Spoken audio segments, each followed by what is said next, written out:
Olá cervejeiros, sommeliers e entusiastas de cerveja, bem-vindos a mais um episódio do Beer School. E como eu tive dezenas de comentários dizendo que a cerveja me deixou mais desinibido no episódio passado, então eu acho que eu vou adotar essa técnica para os próximos episódios e sempre tomar uma cerveja muito boa durante cada episódio.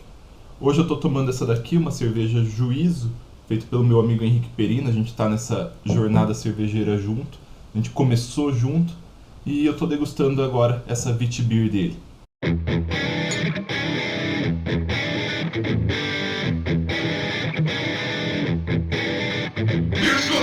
O reaproveitamento de levedura é uma coisa tão simples e eu me surpreendo como quase ninguém faz isso. Um pacote de levedura é relativamente caro, custa R$20, e ele funciona para mais ou menos 20 litros de cerveja, 30 litros, depende da gravidade original da cerveja, da gravidade original do mosto, na verdade. Porém, quando a cerveja está sendo produzida, levedura está sendo produzida junto, em muita quantidade de levedura. E essa levedura é uma levedura boa, uma levedura saudável, que tem exatamente as mesmas propriedades da levedura que você comprou. Então por que a gente tem que sempre comprar levedura e mais levedura e mais levedura e mais levedura? A levedura acaba tendo um impacto muito grande no valor final da sua cerveja. Então hoje a gente vai aprender como reaproveitar essas leveduras e economizar todo esse dinheiro e ter levedura à vontade. O reaproveitamento da levedura, que também é chamado de cultivo e colheita de levedura, consiste no reaproveitamento das células saudáveis de levedura produzidas durante a fermentação. A levedura ela se encontra na lama produzida durante a fermentação.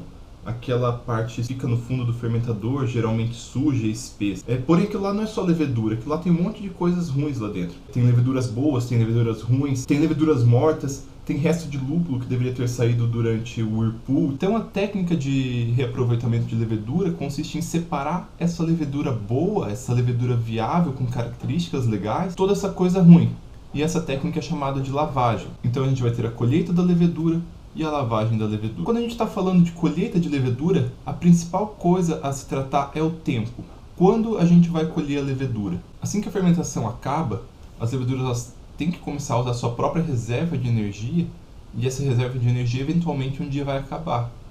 Quando essa reserva de energia acabar, as leveduras elas começam a morrer. Então a melhor hora para a gente captar essa levedura é o mais cedo possível. Quando a fermentação termina e o mosto ele para de se agitar, as leveduras elas começam a se assentar, elas têm uma tendência a se assentar. Então o tempo ideal para fazer essa retirada da levedura é em torno de 2 dias depois que a fermentação acaba, em torno de 2 dias depois que você abaixa a temperatura do fermentador. Nessa etapa você vai ter muitas células viáveis e você não vai estar atrapalhando a fermentação. É muito importante você deixar a levedura no fermentador ainda, um tempo depois que a fermentação termina, porque ela ainda vai participar de muitas reações, e uma das principais é a recaptação do acetaldeído. O acetaldeído que está lá dentro ele vai ser convertido em álcool, ele vai tirar um dos off-flavors da cerveja, ele vai tirar uma das características ruins que você pode acrescentar à cerveja. E de forma bem simplificada, o princípio de separação dessa levedura boa se baseia no tempo que as substâncias elas tendem a permanecer em suspensão dentro do mosto cervejeiro, ou nessa etapa dentro da cerveja, porque já foi fermentado. Então, para explicar isso de forma bem clara, a gente vai ter um esqueminha aqui no canto,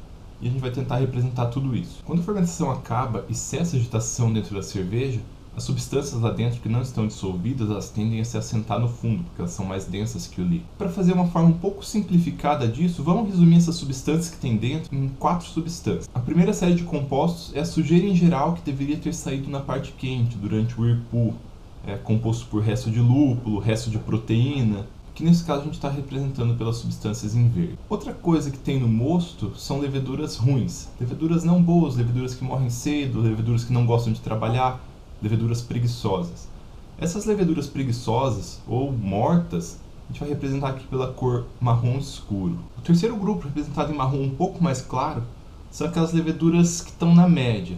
Elas não gostam tanto de trabalhar, mas elas trabalham, elas cumprem o papel dela, e depois que elas cumprem o papel delas, elas vão embora para casa descansar. E o quarto grupo de substâncias são as leveduras que gostam tanto de trabalhar que chegam a ser problemáticas. Elas trabalham até a exaustão, elas ficam lá no meio, você não quer mais que elas fiquem lá no meio, elas ficam lá no meio enchendo o saco, trabalhando, e por isso elas sofrem uma série de problemas, sofrem uma série de transtornos. Pelo excesso de trabalho elas produzem coisas que elas não deveriam produzir, elas podem produzir mais ésteres, podem produzir mais álcoois superiores, podem produzir off-flavors, elas atenuam muito a cerveja, elas têm uma grande quantidade de atenuação porque elas ficam lá trabalhando.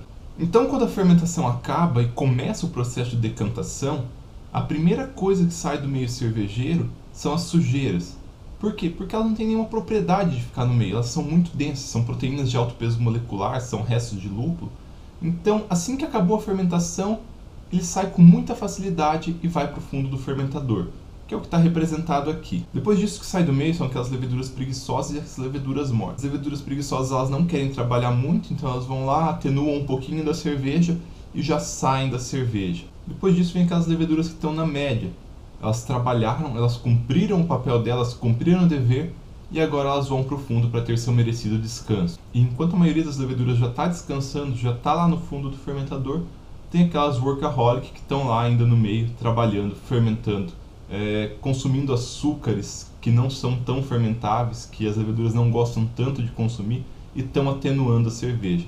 Então, em ordem, a gente tem as leveduras pouco atenuantes, as leveduras com atenuação média, e as leveduras muito atenuantes. O problema dessas leveduras muito atenuantes foi, como eu falei, elas produzem coisas que não são necessárias. Elas ficam estressadas com o trabalho e elas podem vir a produzir errado. Então, nessa faixa existe muita levedura mutante. Então, se você usa um fermentador cônico, fazer a separação da levedura desejada é relativamente fácil. Você vai abrir seu fermentador lá no fundo e vai começar a sair uma lama muito espessa e muito viscosa, quase sólida, vai sair uma pasta. Para simplificar, a gente podia dividir em 3 a altura dessa lama. O primeiro terço contém tanto as substâncias indesejadas, que são sujeiras, quanto as leveduras preguiçosas. Então você remove isso, você não deseja isso. O segundo terço disso daí contém as leveduras boas. Na verdade, mais que o segundo terço, mas vamos se ater ao segundo terço para ter uma margem de segurança. O segundo terço, então, ele contém as leveduras boas e as leveduras desejáveis, as leveduras que você quer. Então você coleta esse segundo terço. Já o terceiro terço, apesar dele conter muita levedura boa ainda, ele pode conter um pouco de levedura mutante no meio. Então, como você vai ter uma produção muito grande de levedura, não custa nada descartar esse terceiro terço e ficar só com a levedura do meio. Para fermentadores cônicos é extremamente fácil separar a levedura e praticamente não precisa da fase de lavagem. Mas muitas pessoas elas usam fermentadores não cônicos, então como fazer isso num fermentador não cônico? Para fazer isso nesse tipo de fermentador, você vai ter que usar uma etapa a mais, que é a etapa de lavagem. Basicamente você vai misturar tudo de novo e esperar tudo decantar e aí separar. Nessa parte a gente vai fazer prática. Vamos lá?